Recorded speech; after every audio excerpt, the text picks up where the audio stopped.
Hello friends, AmyR here with Prairie Paper and Ink with a couple of cards that are simple-ish, basic, embossed resist, and then a couple little step-ups in a sense. So I'm using the new Delicate Floral Mandala background stamp from Simon's Hello Gorgeous release. And I'm going to stamp it onto some white cardstock panels. And since this is one of those backgrounds that has kind of a sort of a what I call like a center to it, you know, it's not your typical just random pattern, etc. I like doing it this way, having the stamp face up on my work surface and then just bringing my cardstock to it. So I had used my anti-static powder tool on my cardstock and then inked up the stamp with clear embossing ink, pressed the cardstock onto the background. I did use a scrap piece of paper just to keep me from getting like a bunch of the clear embossing ink on my hands. I don't mind getting ink on my hands, but when it comes to embossing ink, you're already trying to avoid getting, you know, fingerprints and smudges because you don't want to ruin the detail. So scrap paper is always a good thing to have. And I did a second one because I had two color combo inspirations. So I thought, I was like, might as well do two cards. So I did the second one the exact same way. Anti-static powder tool, inked up the stamp with the clear embossing ink, pressed into the cardstock. And then both of these I coated with clear detail embossing powder and then melted with my heat tool. And like I always have to do, same with when I'm doing like white on white, that sort of a thing. I tilt it back and forth, and any areas that look like dull or grainy, hit those with my heat tool so that everything is smooth and glossy. I don't worry about getting completely perfect embossing, yet this time I managed to get pretty decent. But like I always say, just add splatter, and I'm going to add splatter anyway. But yeah, if you find like after you've done your heat embossing or your ink blending and you realize it's like, oh no, you know, you missed a couple spots or whatever, splatter it or stick something over it and it's not going to matter. So I just got my order with Simon's new magnetic glass mat. And I'm not going to do like a review on it or anything because I literally just got it. Like it showed up today, my little order with some random things and this mat. I like blending on glass because you get a smoother blend. Like the tool, whatever tool you use, whether you're using foams or blending brushes or anything, it does blend nice on glass. Did I need this mat?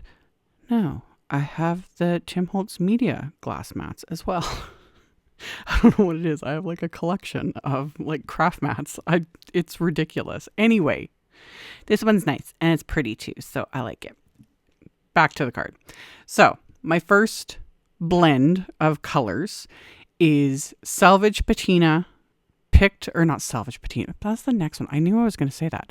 That's the next one. Saltwater Taffy, Picked Raspberry, and Prize Ribbon, which is not one I would normally like just gravitate towards, like a combo like this. But I was inspired by the sequin mixes that Simon just released. And I was like, ooh. You know, and then I started thinking, I was like, well, what colors would I use? And these are the colors. So I'm using Oxide inks. You could use regular distress inks. You could use Simon's fabulous positively saturated inks. Really, any inks are going to work. I just blended them on here. I'm using some Post-it tape to keep from getting fingerprint smudges on this because these inks are water reactive. If I had the Tim Holtz Media grip, that would work great. I have that on order as well. It's probably not going to get here for a couple weeks. Stay tuned for those videos. Anyway, I just, held it with Post-it tape. It's good. The magic with this is after the blending, I rub my cloth against the background and it takes away any of the ink that's sitting on top of that embossing powder and you get that emboss resist. And it's like magic. And I love it. This technique's been around since like the beginning of stamping, you know, but it never gets old. So I've sped up this part because I'm doing the exact same thing, but I'm doing the other color combination, which this one is the Salvage Patina, Twisted Citron, and Broken China Oxide inks.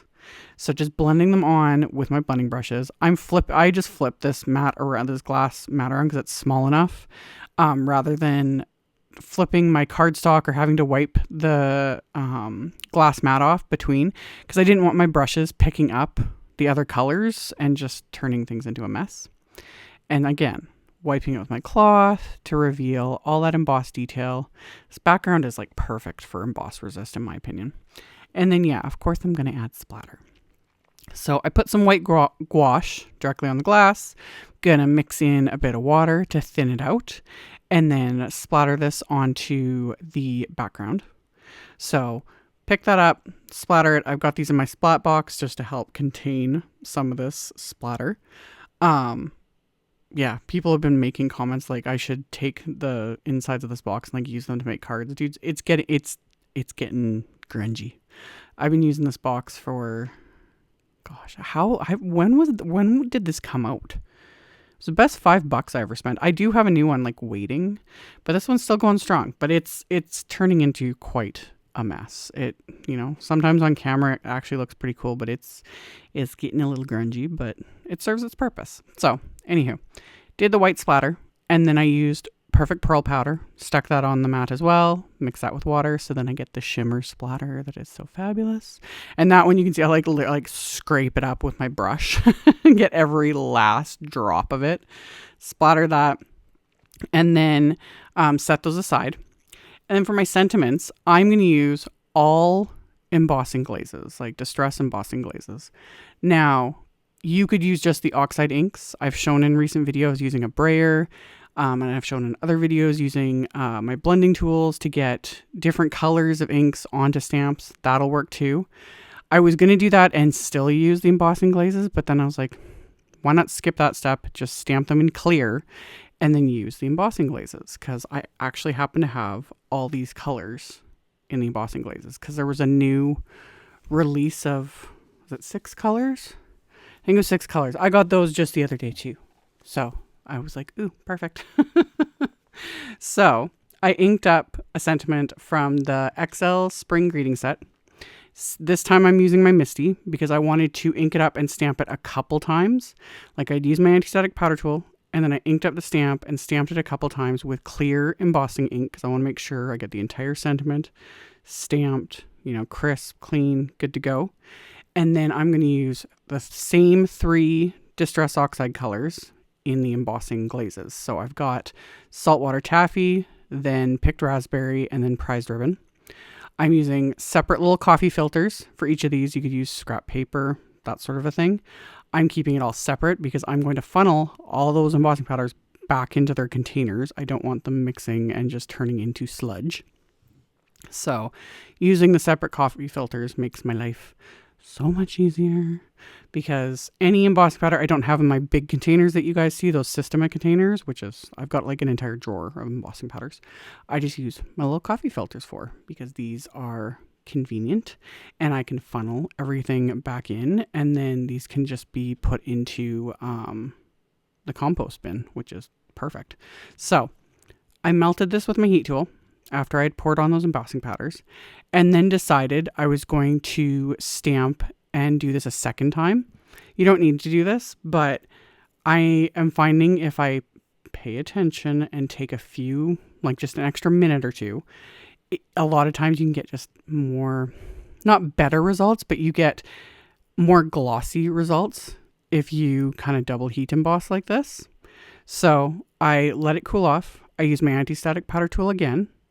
I inked up the stamp with the clear embossing powder, stamped it right on top, and then did the same process. Just sprinkled on those embossing glazes on top of the same sort of colors. And because these embossing glazes are somewhat transparent, I was kind of hoping to, like, if I didn't get them exact, they would kind of mix, you know, that little transition between the colors. It's not a huge deal regardless, but it kind of does by doing it a second time. So there's not like a harsh line between the colors, if that makes sense.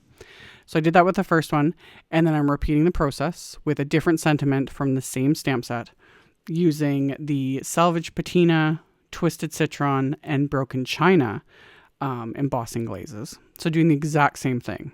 Anti-static powder tool, inking up and stamping the sentiment twice with Simon's clear embossing ink, and then using coffee filters and pouring the different colors of the embossing glazes over the sentiment, and then melting that with my heat tool. Once everything's melted, I just kind of like flip it like a Polaroid picture, you know, let it cool off for a few seconds. And then once it's cooled off, put it back in my Misty, repeat the process so that I get, it also gives you like more intense color doing a second layer like this. So yeah, again, if you don't have the embossing glazes, you could do this with the oxides like I showed in the other videos with the brayer. And then if you do this in the Misty, because the oxides will still dry faster. I showed that in a recent video too. I was like, I couldn't get it to, mine dried too quickly. But you could do it with the oxides and then stamp over it with the clear embossing ink and then coat it with clear embossing powder. So it wouldn't be as intense as this with just the embossing glazes, like 2 layers, but you could still get a variegated, you know, sentiment. That would work. So if I didn't have the embossing glazes, well, I would have just stamped it with oxides. I wouldn't even have thought till now probably to do like clear embossing powder, but it would work. So there's another idea. Anyway, after that was done, I used the coordinating wafer dies, die cut those sentiments, and then I used the background stamp again, face up on my desk again. This time I masked off at the score line my card base, and I inked up the stamp with Simon's Fog ink. Just like I said in a recent video, this is like my go-to neutral ink. It's perfect. And for a stamp like this, it's hard to see in the video, but you see the whole pattern, but it's very subtle. So it's just perfect for the inside of the card.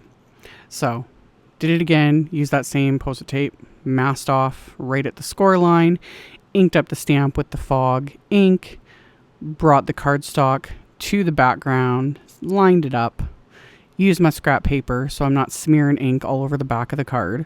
And then once I've got those stamped, remove the masking paper and I just stick it to one of the containers on my desk, because you guys have seen I'll use that same piece of Post-it tape like 5 million times until it don't stick no more. So put the card bases into my Misty, and this time I'm just going to stamp another sentiment from that XL Spring Greetings stamp set. And the one I'm going to stamp with the salvaged patina Distress Oxide ink, and the other one I'll stamp with the Saltwater Taffy Distress Oxide ink. And both times I ink them up and stamp it twice just to get a good solid crisp sentiment there on the inside of the cards. And then my panels that I had done the emboss resist and the ink blending on, I had cut those down to slightly smaller than my A2 card base, and I'd coated the back of them with Simon's Big Mama foam tape. And I did the same thing with the die cut sentiments. So I've got a bit of dimension to everything. So I popped the card bases or card fronts onto the card bases and then added my sentiments. And then I'm going to add the sequins that inspired these cards, the color combos, everything. So I've got both sequin packs here, and it's the Disco Party and Seashore sequin packs. And people ask me all the time, like, how, like, the formula or whatnot to arranging bling or sequins on your cards. Like, in technical terms, technically, it's, odd numbers, triangles to draw the eye. Yes. And yet, at the same time, I just stick them where I think they look good. Like, I'm not following any specific formula, and I know that's not helpful. I know. But the more you make cards and add some bling and things like that, you just start seeing it. I remember back in the day, same thing. I would see people's finished cards and it's like, how did you get from blank cardstock to that? How? How did you know to do it? So I get it. But after a while, you just start doing what looks good to you, Try not to overthink it. That's the best advice I can give. I hope that helps. Yeah. I don't know. Anyway,